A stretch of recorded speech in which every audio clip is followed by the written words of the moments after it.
ورحمة الله وبركاته. وعليكم السلام.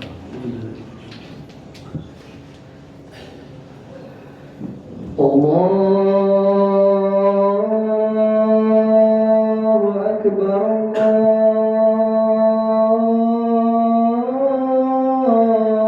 أكبر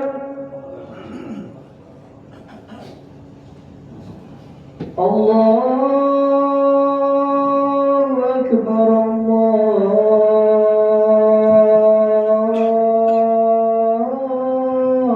الله أكبر. أشهد أن لا إله إلا الله.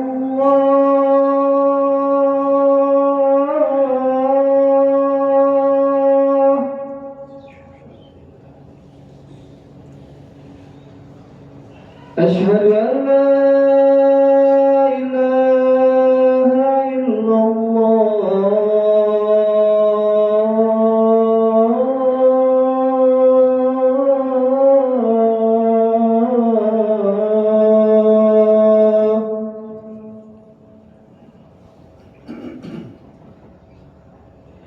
أشهد أن محمد رسول الله.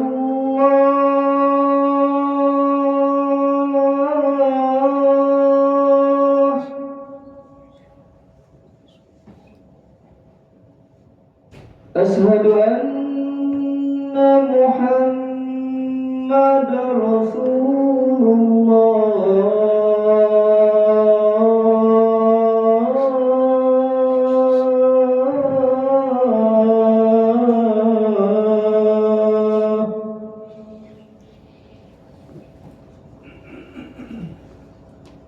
حي على الصلاة.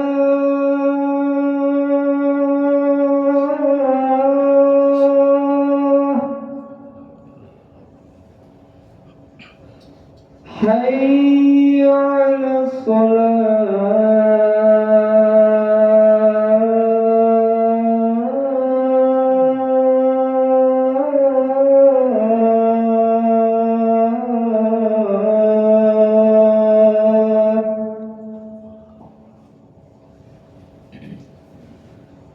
حي على الفلاح.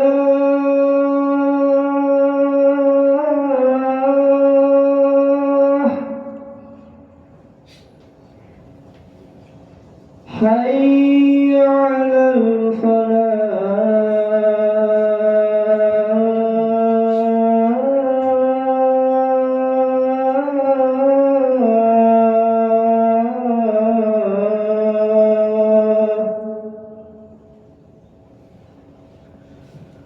الله أكبر الله أكبر. لا إله إلا الله.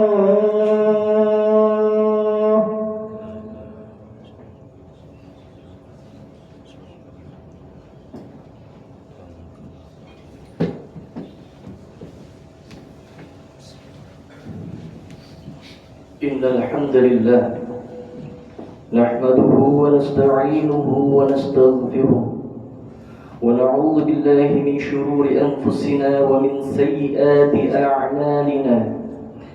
من يهده الله فلا مضل له ومن يضلل فلا هادي له. أشهد أن لا إله إلا الله وحده لا شريك له، وأشهد أن محمدًا عبده ورسوله لا نبي بعده. اللهم صل وسلم وبارك على نبينا محمد وعلى آله وأصحابه أجمعين. أما بعد، وقال الله تعالى في كتابه الكريم: يا أيها الذين آمنوا اتقوا الله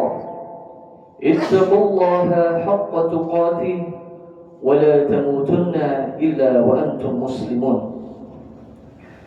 وقال رسول الله صلى الله عليه وسلم: ما من أيام العمل الصالح فيها أحب إلى الله من هذه الأيام، يعني أيام العشر. قالوا يا رسول الله ولا الجهاد في سبيل الله؟ قال ولا الجهاد في سبيل الله إلا رجلا خرج بنفسه وماله ثم لم يرجع من ذلك بشيء. صدق الله العظيم وصدق رسول وعد الأمين. Ma'asyiral muslimin, sidang Jumat rahimani wa rahimakumullah. Kita telah memasuki bulan Dzulhijjah. Dinamai bulan Dzulhijjah karena di dalamnya terdapat satu ibadah yang tiada berada di bulan-bulan lainnya. Sebagaimana kita ketahui, ialah ibadah haji yang merupakan penyempurna, pelengkap dari rukun Islam yang 5. Lalu mengapa dalam hadis yang tadi Al-Fakir bacakan di awal khutbah, Rasulullah bersabda, tiada hari di mana amal salih di dalamnya lebih dicintai oleh Allah melainkan di hari-hari yang 10 ini. Maka sahabat bertanya, apakah tidak juga dengan jihad fisabilillah ya Rasul? Maka Rasulullah menjawab, begitu pula tidak dengan jihad di jalan Allah, melainkan apabila seorang laki-laki keluar dengan jiwanya dan hartanya lalu ia tidak kembali, yaitu yang dimaksud adalah mati syahid. Maka kenapa bulan Dzulhijjah memiliki keutamaan lebih utama ketimbang jihad fisabilillah, meskipun tidak dapat mengalahkan pahala syahid di jalan Allah? Di antaranya karena bulan Dzulhijjah merupakan satu dari 4 bulan haram yang dimuliakan oleh Allah. 3 bulan secara berurutan, yaitu Dzulqa'dah, Dzulhijjah dan Muharram. Dan 1 bulan lainnya ialah bulan Rajab. Kemudian dalam kitab Lataif Al-Ma'arif karya Ibnu Rajab disampaikan bahwa ada 3 bulan yang memiliki 10 hari keutamaan yang terkandung di dalamnya. Yang pertama ialah 10 hari pertama di bulan Muharram. Kemudian 10 hari terakhir di bulan Ramadan. Dan yang ketiga ialah 10 hari pertama di bulan Dzulhijjah. Maka jika kita tarik kesimpulan, bulan Dzulhijjah ini termasuk di dalam 4 bulan haram, serta termasuk dalam 3 bulan yang memiliki 10 hari keutamaan di dalamnya. Selain itu, mengapa bulan Dzulhijjah begitu agung? Karena di dalam bulan Dzulhijjah terkumpul seluruh amalan-amalan yang dapat kita lakukan sebagai seorang muslim. Dalam 10 hari pertama terdapat amalan yang tidak dapat dilakukan di bulan-bulan lainnya, yaitu terdapat ibadah salat, terdapat ibadah puasa, terdapat sedekah, zikir dan haji. Bahkan pada hari Arafah adalah hari yang paling utama dalam setahun, dan di dalamnya ada puasa yang bahkan Rasulullah sampaikan dapat menghapus dosa 1 tahun yang telah lalu dan 1 tahun yang akan datang. Sebagaimana Rasulullah SAW sampaikan, siyamu yaumi Arafah ahtasibu 'ala Allah ayyukaffira as-sanata allati qablah. Puasa Arafah, aku berharap kepada Allah agar menghapuskan dosaku setahun yang telah lalu, wa sanata allati ba'dah, dan 1 tahun yang akan datang. Selain itu, 10 hari pertama bulan Dzulhijjah termasuk yang disampaikan dan difirmankan oleh Allah dalam Quran surah Al-Fajr. Wal fajr wa layalin 'ashr. Demi waktu fajar dan malam yang 10. Para ahli tafsir menyampaikan bahwa yang dimaksud malam yang 10 ialah termasuk 10 hari awal di bulan Dzulhijjah. Kemudian yang ketiga, ialah hari Arafah adalah hari ampunan dan pembebasan dari api neraka. Bagi kita semua yang tidak melaksanakan ibadah haji, maka sangat ditekankan untuk melaksanakan puasa sunnah Arafah. Bagi yang sedang menjalankan ibadah haji, maka di hari tersebut ialah hari wukuf di Arafah, yang merupakan inti dari ibadah haji itu sendiri. Dalam hadis disebutkan, "Ma min yawmin aktsar min ay yu'tiqallahi fihi 'adadan minan nari min yaumi Arafah." Yang artinya, tiada hari Allah membebaskan lebih banyak hambanya dari api neraka dibanding di hari Arafah. Dan yang terakhir, di bulan Dzulhijjah terdapat hari Nahar atau Idul Adha, yang Rasulullah menyebut sebagai hari yang paling agung di sisi Allah. Sebagaimana beliau sampaikan, "Inna 'azzamal ayyami 'inda Allah Ta'ala Yaumun Nahar." Dan pada hari tersebut kita diperintahkan untuk menyembelih hewan kurban sebagai bentuk mendekatkan diri kita kepada Allah, taqarrub ilallah. Bukanlah daging dan darah yang disembelih yang sampai kepada Allah, sebagaimana yang dilakukan para kaum jahiliyah. Mereka menyembelih hewan-hewan untuk ditumpahkan darahnya kepada berhala. Lalu Islam datang menyempurnakan, untuk sembelihan kurban dagingnya dibagikan kepada kaum-kaum yang tidak mampu sebagai bentuk syiar agama Islam, sehingga yang sampai kepada Allah ialah ketakwaan kita dan keikhlasan kita. Ma'asyiral muslimin sidang Jumat rahimakumullah. Rasulullah menyampaikan, "Ma min 'amalin azka 'inda Allah 'azza wa jalla." Tidak ada amalan yang lebih suci di sisi Allah, wala 'azama ajran, dan tidak ada yang lebih besar pahalanya, min khairi ya'maluhu fi ashril adha, melainkan ibadah yang dikerjakan dalam 10 hari di bulan Adha. Maka ma'asyiral muslimin sekalian, amalan apa saja yang dapat kita kerjakan? Yang pertama, kita dapat memperbanyak zikir kepada Allah, baik berupa takbir, tahmid, tahlil dan sebagainya. Sebagaimana disebutkan dalam Quran surah Al-Hajj ayat 28, "Liyashhadu manafi'a lahum wa yadhkuru ismallahi fi ayyamin ma'lumat." Ila akhir ayat.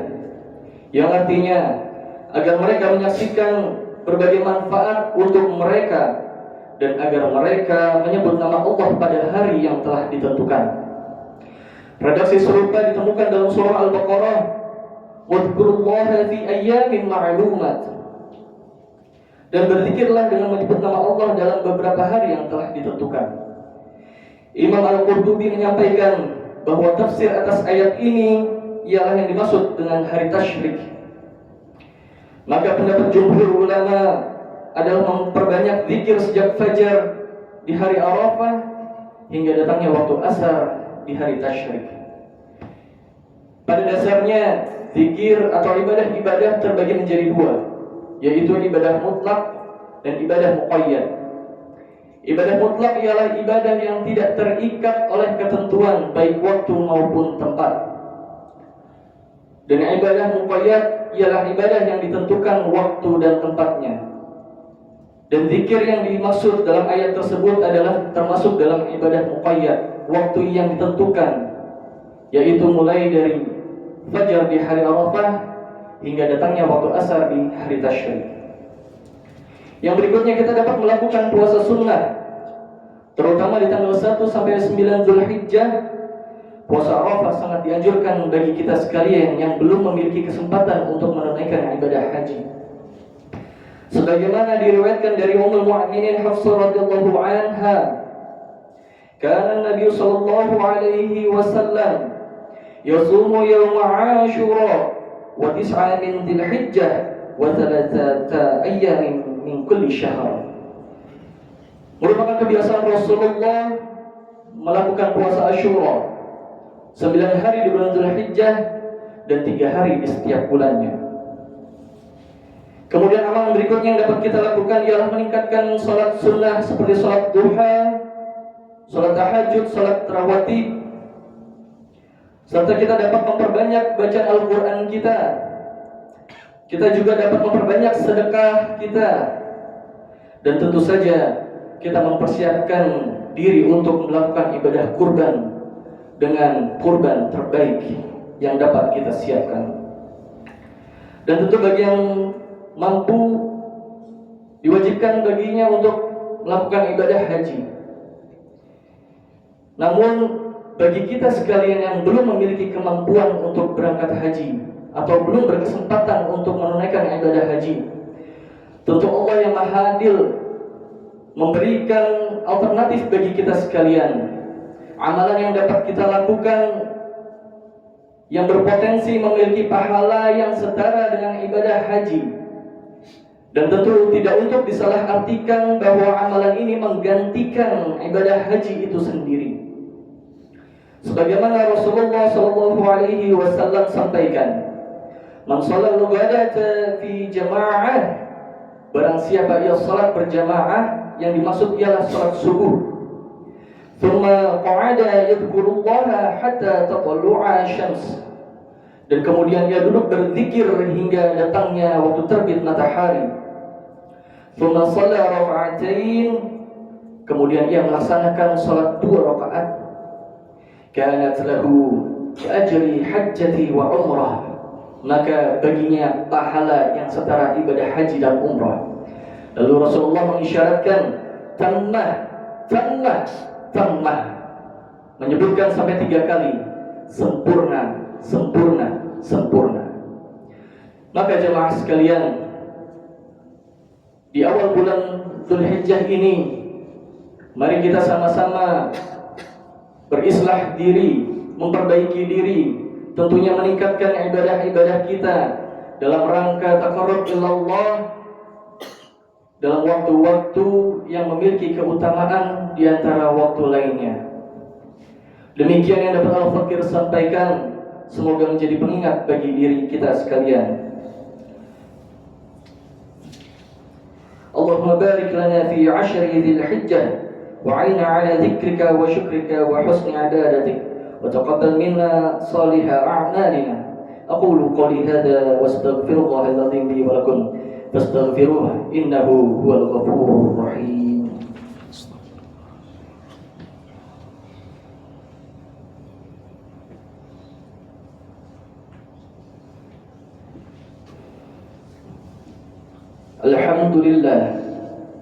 Alhamdulillahi ala ihsanihi wa syukru lahu ala taufiqihi wa imtinani. Ashhadu an la ilaha illallah wahdahu la sharika lah, wa ashhadu anna Muhammadan abduhu wa rasuluhu ad-da'i ila ridwanih. Allahumma salli ala Muhammad wa ala alihi wa ashabihi wa sallim tasliman katsiran, amma ba'd.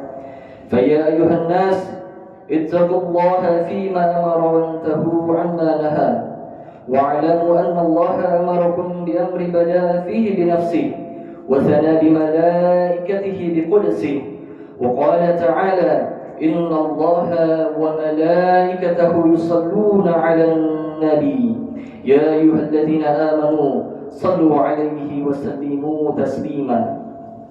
اللهم صل على محمد وعلى آل محمد وعلى أنبيائك ورسلك وملائكة المقربين، وارض اللهم عن الخلفاء الراشدين أبي بكر وعمر وعثمان وعلي، وعن بقية الصحابة والتابعين وتابع التابعين لهم بإحسان إلى يوم الدين، وارض عنا معهم برحمتك يا أرحم الراحمين. اللهم اغفر للمؤمنين والمؤمنات والمسلمين والمسلمات الأحياء منهم والأموات. اللهم ادفع عنا البلاء والوباء والزلازل والمحان وسوء الفتن والمحان ما ظهر منها وما بطن عن بلدنا إندونيسيا خاصة وسائر البلدان المسلمين عامة يا رب العالمين. ربنا آتنا في الدنيا حسنة وفي الآخرة حسنة وقنا عذاب النار. عباد الله، إن الله يأمركم بالعدل والإحسان وإيتاء ذي القربى وينهى عن الفحشاء والمنكر والبغي يعظكم لعلكم تذكرون. فاذكروا الله العظيم يذكركم واشكروه على نعمه يزدكم ولذكر الله أكبر.